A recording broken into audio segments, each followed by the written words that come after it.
Laporan Dinas Kesehatan Sumatera Selatan menyebut satu anak berusia 5 tahun di Palembang terpapar COVID-19 yang saat ini dirawat di rumah sakit. Sebelumnya dua warga Sumsel positif COVID-19. Namun setelah diperiksa, satu pasien lagi berdomisili di Jakarta namun berKTP Sumsel. Dinkes Sumsel menerangkan, saat ini sudah melakukan tracing dari keluarga pasien anak tersebut. Dengan kasus COVID-19 ini, Dinkes Sumsel menghimbau masyarakat tak khawatir dan tetap menggunakan masker saat berada di tempat keramaian atau berpergian keluar daerah, serta menerapkan pola hidup bersih dan sehat. Dinkes Sumsel juga mengupayakan permintaan vaksin ke Kemenkes RI untuk kebutuhan kabupaten, kota dengan sasaran kelompok rentan seperti nakes, lansia, dan anak-anak sebanyak 2.000 vial. Kasus yang dilaporkan dari Vaskes yang ada di luar Sumatera Selatan, tapi KTP-nya masih pakai KTP Sumatera Selatan.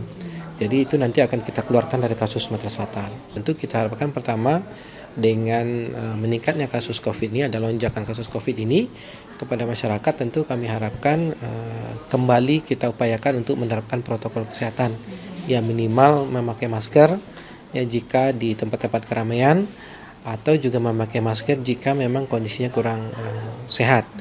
Yang kedua tentu menerapkan perilaku hidup bersih dan sehat tadi. Mengantisipasi penularan COVID-19, rumah sakit di Sumsel juga diminta melakukan pemisahan kamar pasien bergejala. Reski Oktora, Muklas Diferensial, Kompas TV, Palembang, Sumatera Selatan.